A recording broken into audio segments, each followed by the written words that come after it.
Botando man de recordos compartidos, humor e carácter cambadés, o actor Flaco Estévez pronunciou este mediodía a frase máis agardada. O verdadeiramente importante é que un ano máis estamos aquí, todos xuntos, celebrando a nosa gran festa e demostrando por que Cambados é a auténtica capital do Albariño.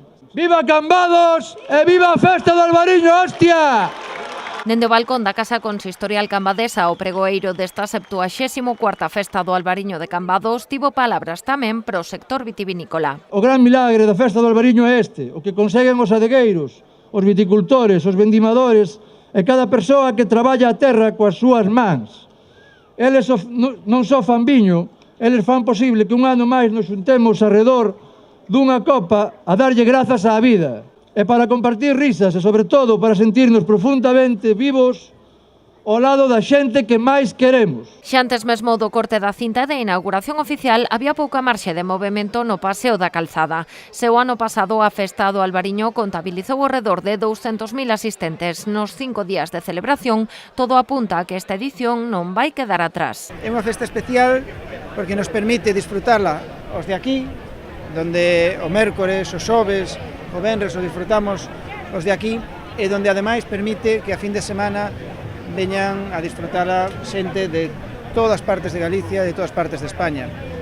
Ata chegar, pois, hasta superar as 200.000 personas, que son datos realmente increíbles. Esta é unha das fiestas del Albariño más importantes de la denominación de origen Rías Baixas.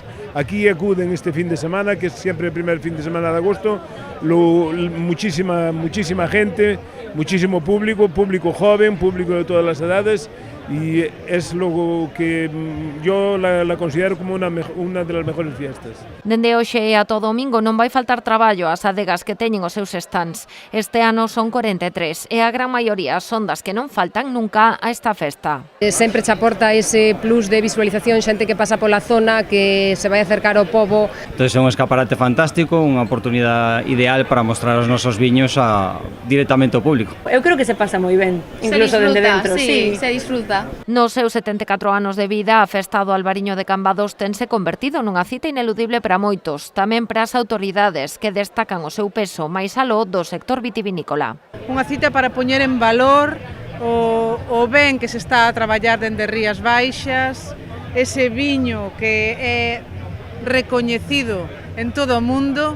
Non se entendería o verán neste destino turístico Rías Baixas tan extraordinario sin esta festa, é dicir, que nos posiciona a nivel de mundo, nos dá unha proxección moi importante. O certo é que dende hoxe a todo domingo non haberá descanso en Cambados e os cambadeses encantados. A juntarse aquí con todos os amigos, que a lo mejor non nos vemos en todo o año, comer e disfrutar del vino.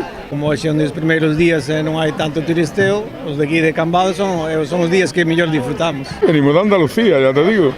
A la fiesta del Albariño, nos enteramos, cogimos un par de coches e ala. A mellor festa do mundo, vinde todos ao Albariño. Mañá celebrarase a cata prima da cata concurso. Tamén está prevista a inauguración do túnel do Viño no Salón José Peña. E, por suposto, as adegas continuarán no Paseo da Calzada.